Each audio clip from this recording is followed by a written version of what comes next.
Have you ever wondered about historic paint finishes? What paint was made from in the 1800s, lime washes, even the finish on our floors?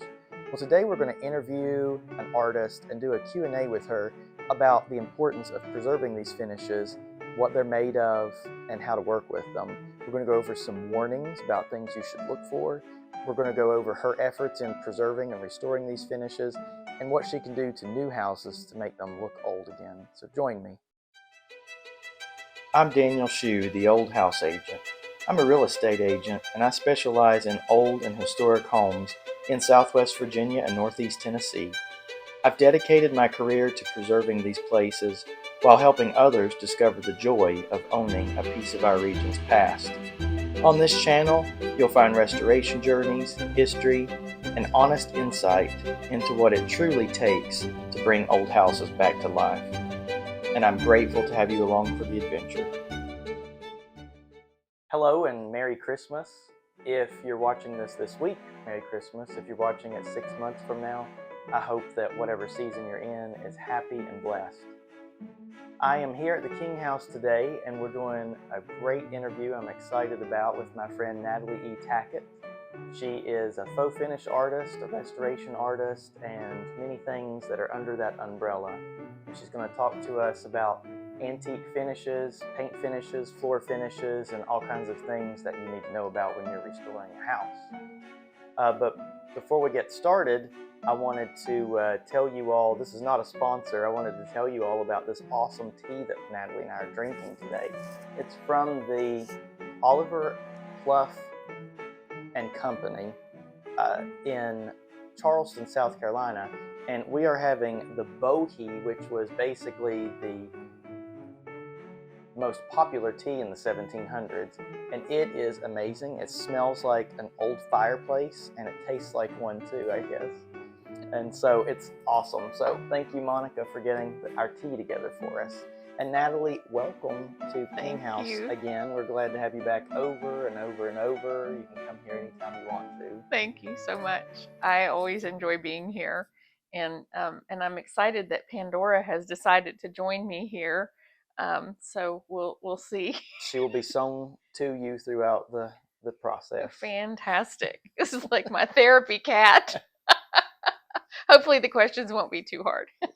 Exactly. She might be a little distracting. She's well, I'm so appreciative that you guys had me here again today to talk about all things old house, and I'm excited to share my knowledge with you and your viewers. Yeah, we've done this before, but not quite interview style like this, and I thought a nice conversation on camera would be good. Sounds great. Good.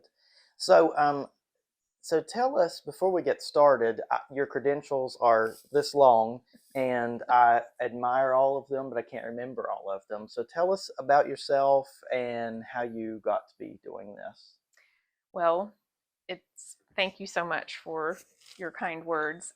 I have been a decorative finisher now for probably 35 years, and it really started from the time that I was a child, and I started noticing things. I mean, you have a little guy, so you can see already when Rory notices things and very detail oriented. And I was like that as a child, and I did decorative finishing in my dollhouse when I was 8 years old. I was wood graining popsicle sticks. And, how would I know how to do that? I have no idea. But it was just one of those things where I think it's kind of, it's called your field of favor, or where you just are wired in that way. My parents were also both in the design industry. They had 2 kitchen and bath showrooms in the Orlando area. And I grew up kind of in that trade area. So I was always around carpentry, repair, installation, those types of things. But I was also exposed to design. And my dad was more of the designer than my mother actually put together the displays. So each little vignette of a little kitchen or a little bathroom, there were decorative finishes on the wall, paint colors were selected, all of the decor was added, the whenever we opened cans at our house, we would open them upside down so that they could be included in the displays for canned goods and Oh, all of this type of thing. I learned those detailed things as a child. So then growing up, and I started doing this on my own. I took some classes and did work for decorators, but my parents did not want me to do this for a living. They were really adamant that I wasn't going to study art in college. That was my biggest challenge of finally, going to college. I made my way through. I have a degree in sociology. I immediately went into a job working for the state of Florida, and that's where I lived at the time. But I was never fully fulfilled or very happy. And I decided that I really wanted to pursue this. So I started doing work for decorators. I'd take unpaid vacation time.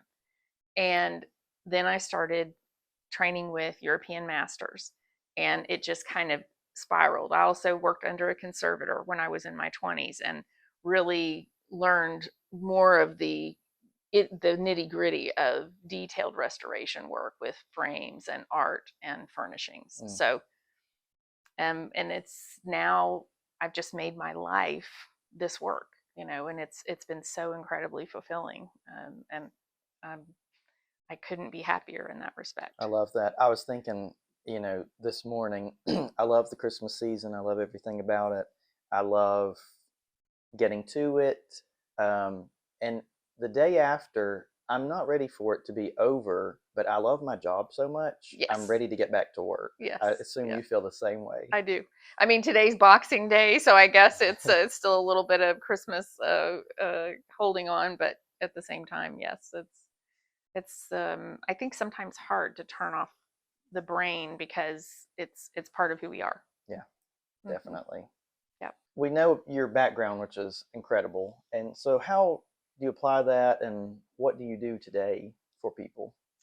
So I've morphed kind of all of these things into one job as a decorative and restoration artist. And I do restoration work on some fine antiques, clean oil paintings, restore frames. I'm also a gilder, so I apply gold leaf on frames, on ceilings, on walls, on doors, any of the above. And then I really love decorative finishing and plasters. So decorative plasters, decorative, any type of architectural coatings.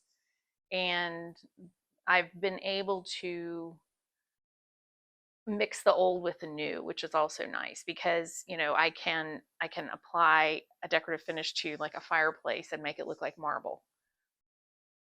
Sometimes it's great in an atmosphere where you don't want to rip down a wall to have to reinforce something, but maybe you want the marble look in a niche in a dining room. Mm-hmm. But how heavy would that be to bring in a slab of marble? So it makes a lot more sense to hire someone like me to do that specialty work, so that it is trompe l'oeil. It is the wood graining, the faux marble, any of that. It looks so real that you can't tell the difference. Well, and also usually. Oh, I can't with your work, and even passing around samples at a talk I came to of yours. I was like having to touch it, and sometimes the texture was even misleading. Yes. So, but also that plays a big part in restoration, like marbling and faux graining, which we'll touch on in a few minutes. So that's very important in all this work.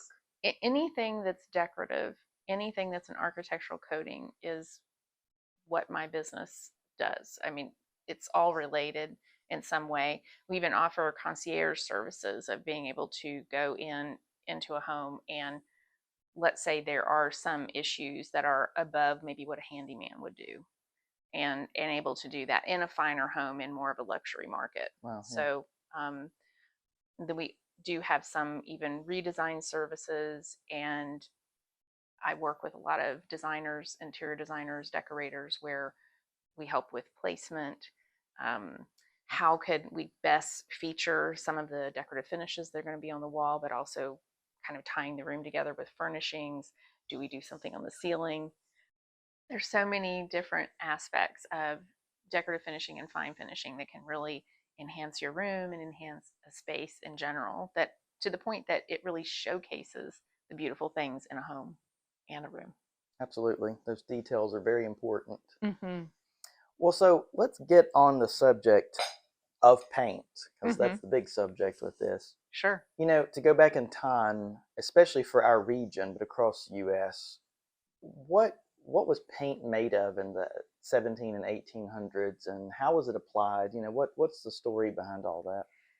So, modern polymers did not really come into play until the 20th century. So, really, unfortunately, we didn't have as easy a time getting paint.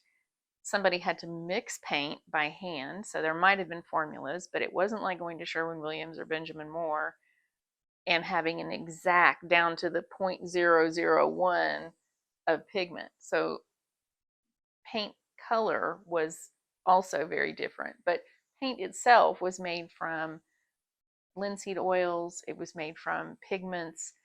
Lead was a big one. We all know about lead-based paint. So even And in the 1800s, lead yes, was a problem. yes. So, well, not a problem. It was a resource. And if you also, I've talked to you about this before. If anybody's seen the Huckleberry Finn movie, I know I saw it as a child. I don't know which version, but they're out there painting the whitewashing the fence, and some other kid had conned them into painting for him, and somehow or another they're and the kids are covered in this, and hopefully it's not lead-based paint, but it's very thin whitewashing. You know, that was a style of painting, so you had to apply multiple coats, and it wasn't until later with the kind of merge of polymers and actually creating paint more in the 40s as we know it today, more of acrylic based. Paint was very, very different. And people were making paint from, I make egg tempera. So you're using egg yolk and pigment and some linseed oil. There are other paints that and glazes. In the UK, they refer to glaze as a scumble. In the US, we refer to it as a glaze, but those were even made with beer and some. Oh, wow. It was, I mean, I'm sure it was a great work environment. But beer glaze is wonderful. Yeah, beer glaze is wonderful to be able to use that. So people, just like any other building material in a home, they were using whatever they could get their hands on. And so paint, you need to have a binder or like an oil to kind of keep everything together, an egg yolk, and you have to have a pigment and then something to thin that out a little bit, so to make it useful. Also, the use of animal skin glues and whatnot are used in a lot of gilding and a lot of other applications of applying coatings. So they were able to use anything and everything that they possibly could to really decorate their homes and still feel like they were in a beautiful space. When we uncovered our original window on the staircase, which showed us our paint color, I thought when I checked it out, there was a chip. Was that the paint color? Because it's white underneath. And you know, I reached out to you and my friend Ray Carney and found, you know, that it was lead oxide was a primer. Sure. So these are things, you know, in the preservation world, you think a lot of the toxins and things you have to be concerned about came after 1900, but in fact, there are some things you need to watch out for, apparently, in the 19th century. I mean, I think that there was less of a use of maybe some of the more harmful material, but I really do think that it's worthwhile testing. And I always tell people to test, because you just don't know what you're coming across or what someone had available to them at that time. Absolutely. So, but more modern paint is going to be more, or the next stage would have been the lead base and then into the polymers, as we know. So, and something else is of note, in this room would have been painted with a paintbrush. Yeah. Because back in the day, there was no such thing as a roller or a sprayer. So imagine the actual amount of work. And then paintbrushes at that time too were all natural bristle brushes, so there weren't a lot of the acrylic brushes that we have. And um, so, the multiple coats on mhm. top of using a brush. Right, So it took yes, some time. took a lot of time, exactly, to be able to do what they needed to do to get the Wow. job done. Yeah. Wow. Was drying time different back then too then? I can't speak to that, but if you're using an oil binder of any sort, so like a linseed oil or something like that, it does take a little bit more time than what we have today with water-based and acrylic paints. They dry very quickly. Yep. So it's kind of like stain. If you're using oil-based stain and an oil-based top coat, that would take a lot more time to actually cure than acrylic. That makes perfect sense. And I'm sorry for talking about hide glue and animal skin glue around you. So sorry. No animals were harmed in the making of this video. She's heard worse. Well, and so on the subject of paint, a big thing in the 90s when I was introduced to, home improvement shows. Yes. Was faux graining, marbling, all those type things. But, while that's gone out of style a little bit in mainstream, it's still important in the preservation world. So it is. Tell us a little bit about marbling and faux graining and where that has a place in preservation. So in preservation work, for example, I do work for insurance companies. And in your home, some of it is there's not a threshold across every doorway, but most of your rooms are compartmentalized, so it would be possible if there was some type of an issue where you had water damage, or I don't know, let's say this ceiling was leaking and you didn't know and it, water sat in a place on the floor for 6 months. And this I know you have. And it does happen a lot in homes that are perhaps even not used all the time. Maybe they're a family homestead and they're still maintained, but they don't have somebody in the house all the time. So some things like that will happen. Ice makers will leak. And on your beautiful inlaid floors here, if you couldn't find a match for the flooring, how would you repair that without there being having to kind of tear everything up and start over? And you wouldn't in a house like this. I would be absolutely devastated. But what can happen is a carpenter can actually put a wood, sometimes even MDF. I like poplar. And then I can wood grain those pieces in that maybe 3 by 3 foot area that were damaged. All of that can be wood grained and the sheen would be matched and it fits perfectly in with your regular flooring, so you'd never even know that the damage occurred. And so really, and the same with pieces of furnishings. It's the same way when you have a veneer problem, perhaps. Where you don't want to just use a wax stick or wood filler and do your best with a magic marker. Well, rosewood, how that's kind of complicated to find if you're patching veneer. So right, exactly. So all of those more, I guess, difficult situations, it makes it. I've finished a job recently where I did not do wood graining on this, but I was color matching, stain matching, where a dog chewed a beautiful beveled glass French door. Ooh.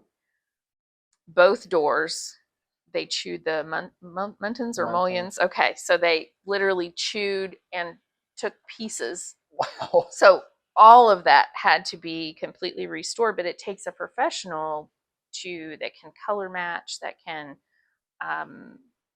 if it was necessary, I could have wood grained in some of those areas. What I was doing is I was actually mixing stains to achieve the look that I needed to achieve. That's complicated. Very complicated, but that's where this type of training does really help, because to replace those doors or even to send them to a shop to have that completely reworked would be I would say multiple thousands of dollars. And not only that, or to replace them, my goodness, right? Mahogany would be outrageously expensive. But then the inconvenience, you're having to board up an entire wall. And then how long does it take? Will it be like that for 2 months? You don't have access to that area of your home as easily. There's all sorts of things that come into play. So I feel like I have a special job. I think that's what's really exciting about what I do. Very much. Yeah, and with insurance companies, like you mentioned, sometimes when there's damage, when my sister's 1835 house got hit by the tornado, she couldn't put back 6x6s in the attic like was there. So she had to use 2x4s, and there's something if the insurance company says, well, we're not using white oak, those materials anymore. Yeah, right. So that's very important. I've never thought of that. It's there's so many uses for the decorative finishing that I never thought of. It's not just about going in and making something look fancy. Sometimes it's about making it disappear so that you never knew there was a problem to begin with. And I almost like to say that I'm a bit like a ghost in a house, because I come in and I'm very sneaky. I do my little finger fairy work, and then I'm out of there, and you never knew I was there to begin with. The point was to know nothing was done. That's right. Yeah, exactly. I like that. I have a client who calls me Mouse Tackett because when I'm working, I'm usually making just these tiny little noises, and then I'm gone, and you never knew I was there. Or thankfully, I don't leave any remains. That is funny. Well, and with faux finishes, like I did a tour of the Octagon House in Marion last year, and they had incredible finishes. The baseboards were faux marble. They even had flowers painted on over some of the marble, and so you can aid in replicating that, restoring that, finding out what was there, because you know what you're doing. It's the important part of hiring a professional. Yes. Well, and to that, and the people who did that originally were itinerant painters that were just traveling around in this area, that were in Northeast Tennessee, Southwest Virginia, also in North Carolina. But there were a lot of English, French, German painters that came, and I'm sure that you probably have seen various levels of decorative finishing. Yes. Some of it's been very well done. Some of it is more, I'll call folk art. Folky. Very folk art. And a lot of that is because maybe of the level of training that they had initially. I never would want to put, I have seen some things that almost look like zebra striping that were just so outrageous. But that must have been, in their mind's eye, what they thought was supposed to be done. And it looked fancy, right?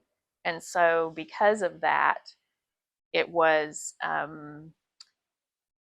most of the time in beautiful old homes like this, where it was a centerpiece. Although some of the, like I've said, is more folk art, but exotic. Very exotic. Oh my. Oh my. They've had a couple of pieces of furniture at the William King Museum that was, it was several years ago now, but it was almost yellow and black zebra print that was considered wood grain. Or a big armoire, just amazing to see. But this was what they thought. They were reproducing something that was fine wood grain. Yeah. My listing, Stony Point in Rogersville, Tennessee, has some of the finest faux graining I've ever seen. And as far as we can tell, it's from 1790. Oh, wonderful. It looks like you're looking at wood. Yes. And it's totally painted. And speaking of William King, when they operated Fieldspin House Museum back in the day, back when I was into those things as a teen, they had someone come in, and they apparently had some evidence that people in this area had used corn cobs for faux graining. Yes, absolutely. And so their door frames were cobbed, if you will. Yes. So I would say you do see, I haven't seen too much of that folky stuff, frankly.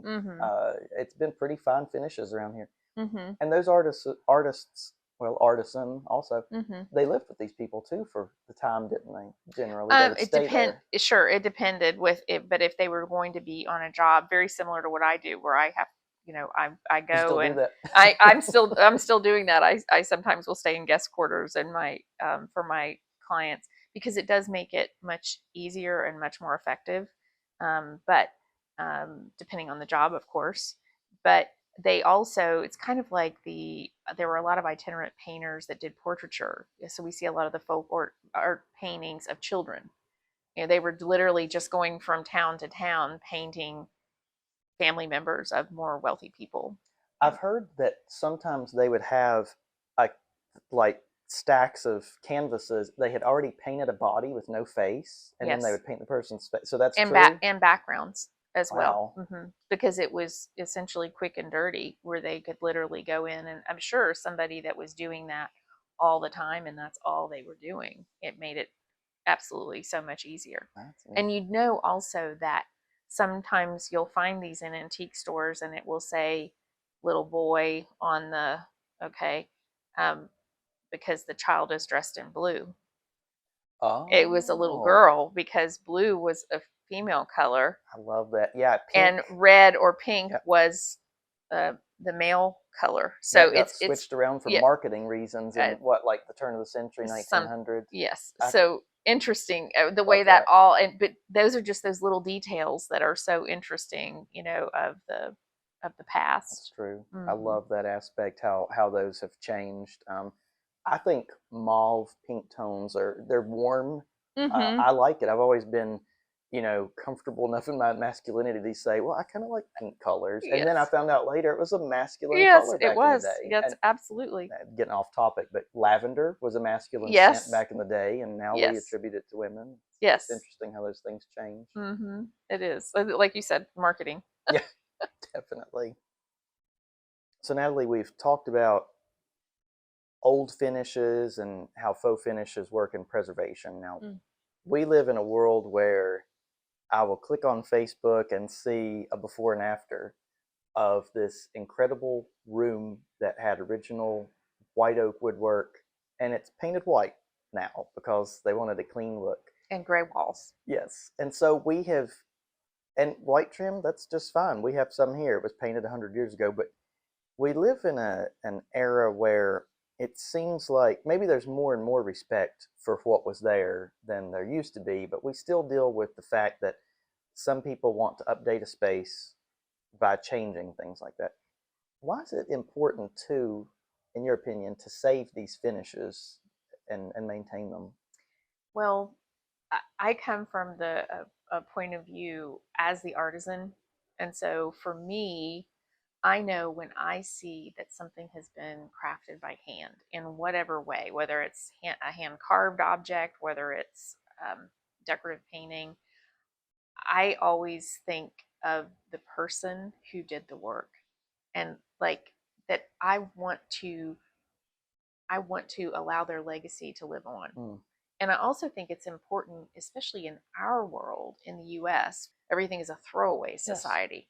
And I think that although we don't have a history as a country, I think it is important to know where you come from, know your roots. And I was in Paris a year ago, and at some very charming friends atelier, so having a meeting there. And I walked in and noticed these beautiful chairs that they were restoring, and everything had been stripped down to the bare wood, and they were chestnut chairs. And I was examining there were the original makers plastered on labels, where Wow. it was hand stamped, labels. And I was immediately excited about this and watching this kind of process. And I asked my friend Bruno, uh, how old are these chairs? And he says, Natalie, they are older than your country. And for us, because they were 1774 or something time frame. and it was in between kind of two Louis. Right there in that kind of cusp. And there is I think a comfort in having the history and knowing the history, being grounded by antique furniture, having that as part of your story and your history. I think it is very special. Now, to speak to people who don't like this aesthetic, and I know that there's plenty of those out there that would prefer the white and the gray and the beige, right? And everything clean and LVP flooring and rip all of the hardwood out. And okay, we all know that and understand that. But I would say that if you do happen to find faux wood graining, faux marbling, something like that in a house, or hand blocked wallpaper, something that's really special and that we find a lot of our clientele likes to do is save a section somehow. Save a section of that if it's on the wall and it can't be removed. Frame something like that so you actually have kind of a view into the past. Absolutely. To kind of preserve the future, I guess, by just being able to share that. And the next person who buys the house, wouldn't it be nice if they knew that there is some value there? Right. The Home Alone house I just Yeah. saw, where the new buyer paid $5 million for it, and it had been completely modernized recently, white walls and dark, black looking flooring, and the owner is going to restore it back to its 90s look. And I was like, that is pretty cool. That's great. That's so great. Yeah, you need to, I think our philosophy here at this house, I think I've coined this phrase, you sort of can't progress forward without knowing where you came from. Absolutely. And not only do we need to respect what came before us, but honor those people that are coming afterwards. They might not want all this. And by the same token, I had a friend once, I was a teenager, complaining about vinyl siding. And we know that it can damage houses. We know the issues with it. But he said, well, let me tell you, vinyl siding has saved many houses from being torn down. Oh, okay. So that sort of goes into the realm of what you're talking about. If you have to do it, try to respect what's there in some form. That's true. That's true. And in Abingdon, the tavern. So it's been turned into a more modern. It's a restaurant for those of you who are not in this area. It's from what, 1600s, I think. 1779. Okay. I thought it was before that. So it served as a Civil War hospital. It served as a stagecoach on the trail, all sorts of things. And now it's a wonderful restaurant. But what I really love about that is it's the tavern. They do have a lot of antique furnishings and whatnot in there. But what they've preserved is now a storage room.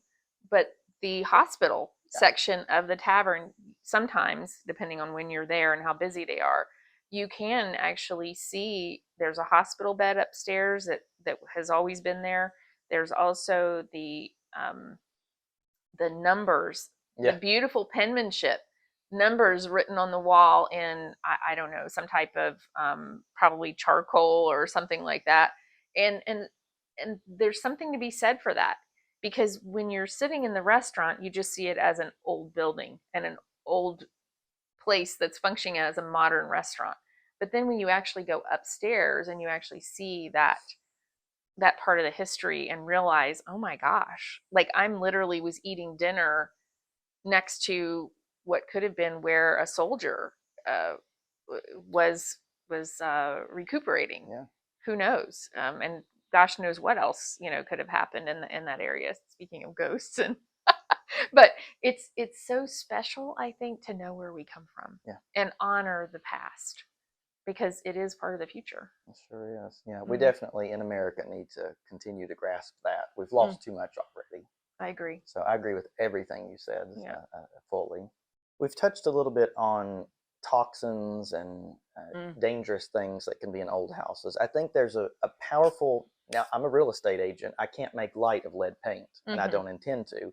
But I do feel like there's a misconception that a lot of people think just because a house is old, there are bad things in them. But a lot of things in my, studies show that in the 18th and 19th century, a lot of the materials were natural. Mm-hmm. Now we've talked about there could be lead oxide and things, but what should we look for? Because a lot of these things you'll probably talk about are houses after 1900. Mm-hmm. But what should we look for? What should we be aware of?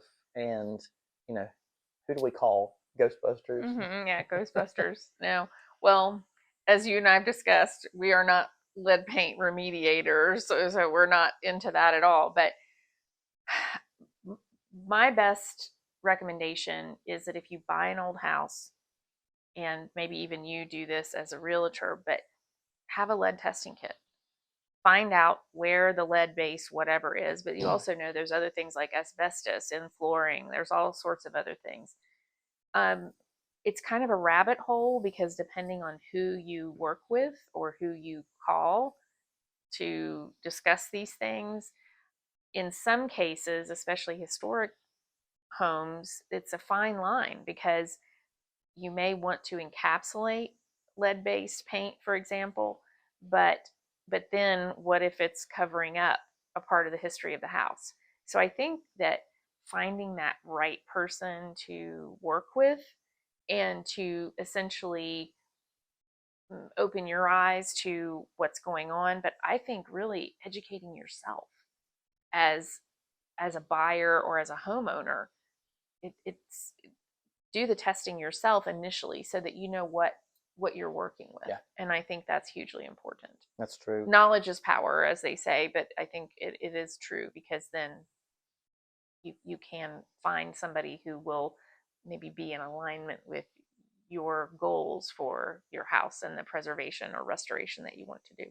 I agree. Develop those basics. We have, AI apps and internet searches and things that we can find out preliminary information and testing, and then call a pro because and check their credentials well, because I've heard of people calling professionals and ended up getting lead poisoning, and so this is a very important subject when it comes to old houses. It really is, and I would even say that this might be overkill, but not based on what you're telling me. But I think a lot of times bringing in a professional and you're thinking that they know what's going on. Let's say you're stripping paint off of door casings or something like that. I would still be testing to make sure that whatever's been stripped off, what's the next layer? Because you want to know and be aware, especially if you have children or pets. I mean, I don't know anybody that's going to go and gnaw on a door casing. I know I wouldn't be doing that. And that's really the issue is ingesting it, but you can also breathe that in. And so these are the things, again, understanding so that if you've got some guy coming in that's sanding down all of your door casings to remove 17 layers of paint, if the top 2 layers are acrylic, it may not show. Yeah. Right. And then you may have an issue. So I think it's important to know what you're dealing with at all stages of your restoration and preservation of your home. Agree. And basic knowledge, if you don't mind me adding this in, that generally it's not foolproof, but lead paint was used on door facings and things because it was harder. It wasn't always used on walls, but it could be. So don't assume anything, but that's the rule of thumb, I think. Yes, it is. That's very true. And cars, even, car paint. Oh, car enthusiasts. Oh, sounds like another video. They love lead-based paint because lead-based paint on a car, it looks like nothing else, and it's yes, but brittle, very brittle. Again, if you're into old cars, don't pick around on paint and put your hands in your mouth. It is on woodwork. We've chosen to encapsulate, which I don't recommend. I'm just saying what we did. We chose to encapsulate here because we had about 4 heavy layers of paint on this woodwork. Maybe we'll strip it in 5 years. I don't know. But if we have to be so careful, because when we're carrying a piece of furniture out of a room, if you bump the door, there's a big chunk just knocks out, and then you have to feel it and do something. Yes. So, Yes. Lots to talk about It there. is. It's a lot to think about. So you touched on, um, stain finishes a little bit. Let's talk about that. Stain finishes on facings. You can even talk about some furniture if you want, but I really want to talk about floors. Mm-hmm. That's something I think I did not think deeply about until I met you. Mm-hmm. And then, you were telling me that this is like probably a varnish in here, and Mm-hmm. we've sanded one floor. We had to. Right. There was some cupping. It had not been refinished Mm-hmm. ever, but generally we try to chemically strip them if they need Mm-hmm. it. And what we're doing since we met you is we're trying to figure out how to save some of these finishes, Mm-hmm. especially this room. Mm-hmm. So tell us about what people find. What were floor finishes made of? What should we do with them? Well, there were a lot of floors were not finished at all. So if they were just left natural wood, there were waxes. They introduced linseed oil and other oils that were available at the time to do kind of oil finishing on hardwood floors. And it is possible that depending on what floor, maybe the social standing of the person that lived in the home, of how those floors would be finished, would they be stained, if they were, and too that they put finer wood in the more public areas in a Yes. home, right? And then as you climbed the staircase, then that's when you got into the The pine, back or of the house and the that's right, bedrooms. whatever was available. And I think we've talked about this before too, that um, they a lot of in the kitchens, of course, they had the big fireplaces to cook from, and those floors were often unfinished and even dirt. But if they did actually have the flooring, those were oftentimes the pine, and it would have places where the logs came Yeah. out or the heavy pots were sitting, and it almost looked like the floors were finished, but it's actually the oils from the cooking and from the animal fat and bacon grease and all that sort of thing that Yeah. would get kind Constant of, fire, constant cooking. yep, that would kind of get worked Wow. into the wood itself. So it's interesting kind of how, and now of course how we've gotten into this, the vinyl planked flooring. um, that's Hopefully it saves some floors because they yeah, covered it, exactly. Hopefully it saves some floors. That's right. But I think what people are always looking for too is durability, Yes. and keeping floors nicely refinished, and how do you kind of maintain all that. That would be a 10-part episode, to Yeah. to be honest, because it's so much to dive into. But um like with your floors in here, and you said also there was an interesting smell. And Yeah, yeah, yeah. So when we first got the house, the last owner lived here for 100 years, that's and her parents died in the 50s. And I don't know what her cleaning method was, but things were not perfect. But so before we refinished these other rooms, our friend Melissa that cleans for us, she would come in and she started mopping, and there was this amazing almond wood, amazing. and Yes. I was like, yeah, it eventually went away a few months ago, but for the first few months it was really cool. I was like, yeah, get in Mm-hmm. there and mop. I want to smell this again. Yes. Well, and you just never know. I think what you're, because I don't know that there was a classic or standard way of doing floors. Again, going way Oh, back, it would depend on what materials were available and what could somebody get their hands on. mm-hmm.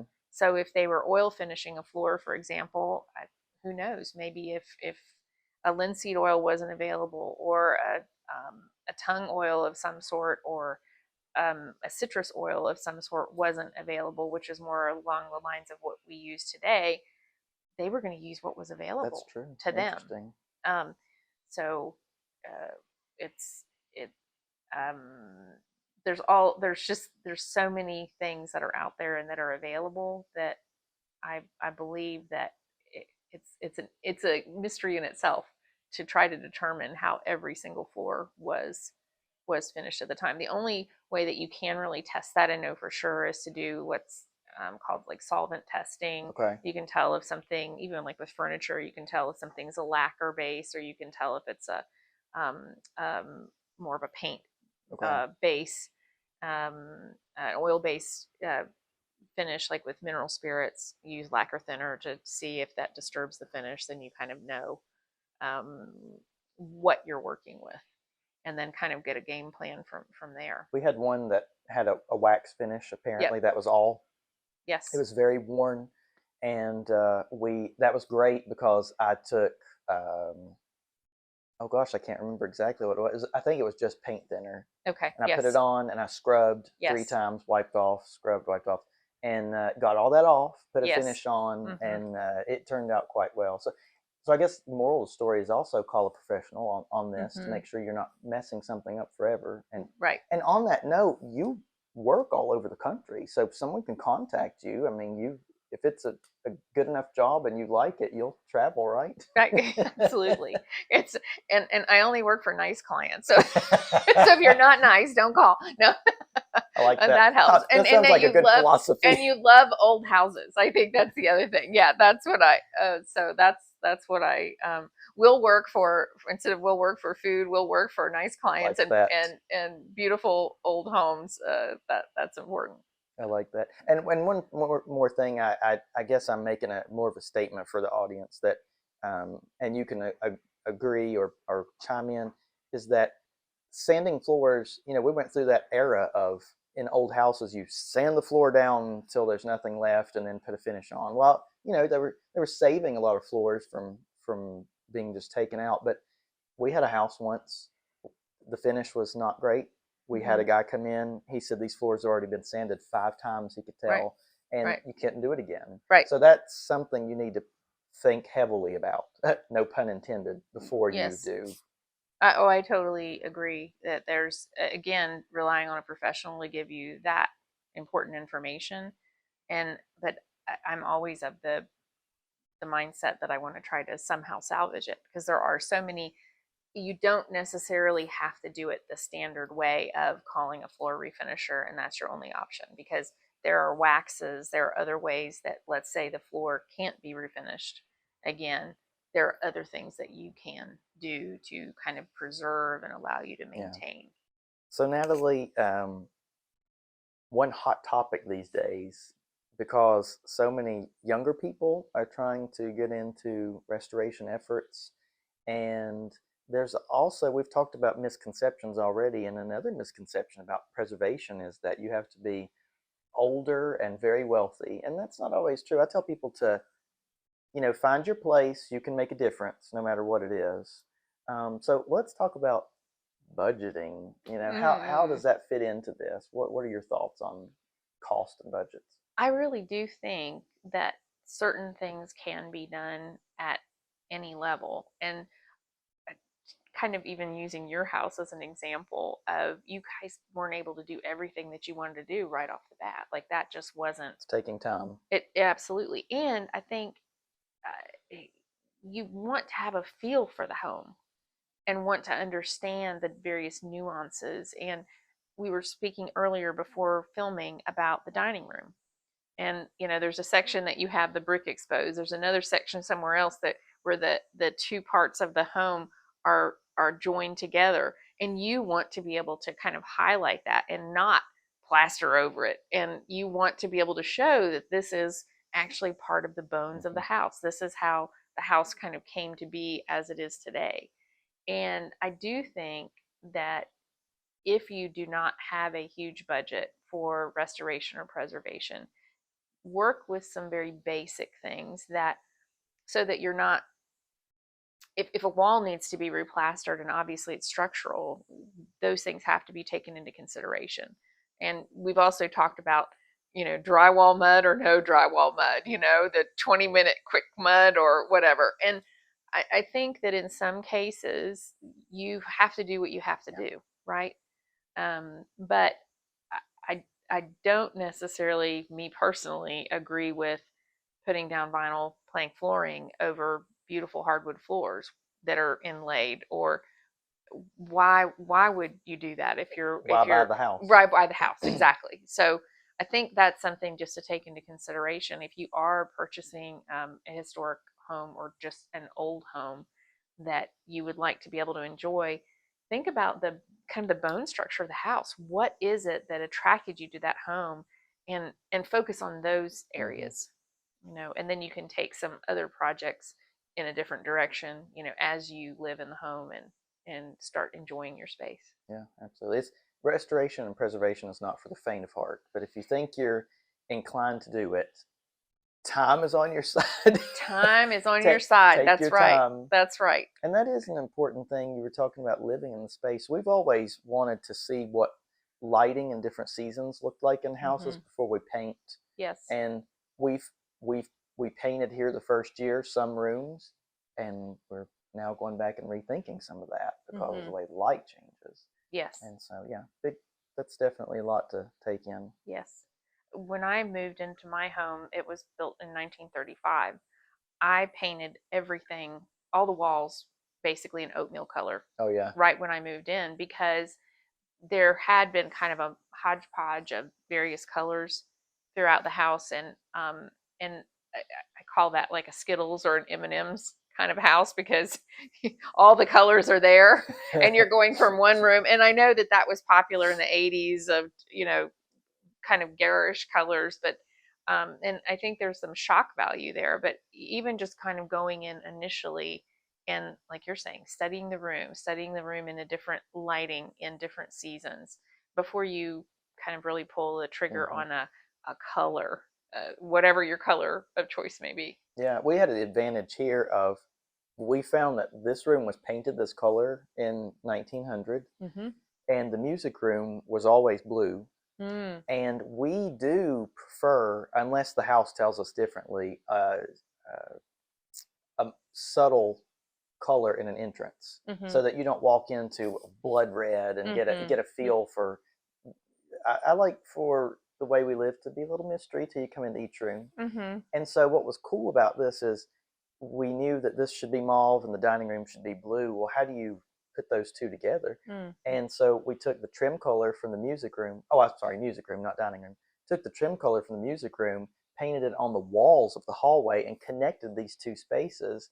And then the drapes are the same, and they have blue tassels and mauve tassels, and yes, that was fun. That was an advantage for us, though. You know, not everybody has that. Sometimes they walk into a space like yours where there are these garish colors that you have to go, all right, just don't think about this. You know, as a real estate agent, I think that's important for people to take into account, is try to look past what's there. Yes. Or because you can paint a room or a house and make a big difference. Yes. I've been through houses with clients that are interested in perhaps purchasing a historic home, and it always does crack me up, and you probably experience this too, where they'll walk into a certain room and they'll say, "Oh, this almost makes me not want to buy the property because the room is blue or pink or purple or whatever color." And I'm thinking, it's just paint. It's just paint. Oh, the bones are here. The bones are here, for heaven's sake. You'll love this. Funny little story for everyone. Early on in my career, I was showing houses to this gentleman, and he wasn't quite sure what he wanted. And on like the 19th house, he bought a for sale by owner next door. That's a different story. But we walked into a house, and he says, "I don't like where the sofa is. Let's leave." And I said, "Hold on, you can't do that. Like, you're going to make a mistake buying a house. You know, you need to think about your furniture in here. Don't, you know." So it's right. The location of the sofa is going to determine whether or not you buy it, along with the color, or is the ceiling painted, or whatever. And that's a lesson for sellers too. You know, think about the way your house looks before you present it. Right. It's true. Exactly. Well, this is so wonderful. I'm so glad we did this, and I like, you know, a lot of interviews or Q&A, but you and I, we like to talk about well, we have a great rapport. As I said in the newsletter, we nerd out. We do nerd out. Yes, we do. We are restoration, preservation dorks, I guess, a little bit, but it's fun. It's a beautiful experience. There'll be people watching this going, "Well, you interrupted her and talked over." We know what we're talking about. Oh no, we're old friends. And so, upon closing, I'm going to open up the floor to anything you want to say and talk about. And so, what are closing thoughts in wrapping all this up and talking about how important these things are? You know, what are your closing thoughts on all of this? Well, I'll come from more of the decorative arts aspect maybe on this, but that some type of decoration, whether it's a faux finish, whether it's a plaster for texture, whether it's a beautiful paint color or paint technique on walls or on furniture pieces. As humans, going back to even cave paintings, we love being surrounded by beauty. Yes. Whatever your definition of beauty is. And so I guess my closing thoughts would be to find your beauty, find what makes you happy, find what makes your heart sing, to where you walk into your home and you just love your space, and it renews and refreshes you, because that's, I think, we're not here for a very long time. Why not make the ride worthwhile, and especially love where you live and where you spend most of your time. Gosh, that connects so deeply with me, because very good friend of mine, meant well, there's no problem, and she's going to watch this. She said, you know, I think when you grow up, when you get older, you'll become an interior designer. And that didn't resonate with me. Right. I'm not a designer. I'm not in these things superficially. I'm in them because they're important. And yes. Monica and I, thank God I'm married to someone who thinks like I do. We create a space that we love. Yes. And it's about more than design. I love what you just said. I can connect with that. And also, most of the decorators and designers that I work with, they feel the same way, that they want to create that beautiful environment for their client that speaks to their client. Because anybody can hang a light fixture. Anybody can paint the color of the year on the wall. But when it comes down to it, this is your space, you know, so make it your own. Yeah, thank you, because yes, not every interior designer, it's not superficial for them. For me, it would have been. No, because it's so different for me. And yes, absolutely. Thank you for clarifying that. Well, okay, let's say this. There are, just like any other profession, there are people that are on their own path, and they want to spread what they believe is beauty. But I think the beautiful ones that I work with love. They want to do what's best for the client. I love that. Well, I really appreciate you dropping by here, and we're going to enjoy some Christmas pudding that we cooked yesterday. So I can't wait. We can't wait to have you back on another video and talking about these things, paint finishes, and we'll do a deeper dive sometime. Okay, that sounds good. Maybe after my stint in Charleston. Good. Oh yes, that's another video too. Yes. Well, thank you all for watching, and again, Merry Christmas, Happy New Year, or Happy March whenever you're watching this. See ya. Thank you so much for watching. If you love old houses as much as I do, then I invite you to follow along on all my platforms. You can subscribe to my YouTube channel, you can follow along on Facebook for daily posts, and for a deep dive into history and real estate, you can subscribe to my newsletter. At theoldhouseagent.com, you're going to find valuable resources, regional history about Southwest Virginia and Northeast Tennessee, plus all my current listings. All these likes, shares, and subscriptions to these videos help keep the stories of these places alive. I'm Daniel Shue, the Old House Agent, and I'll see you on the next video.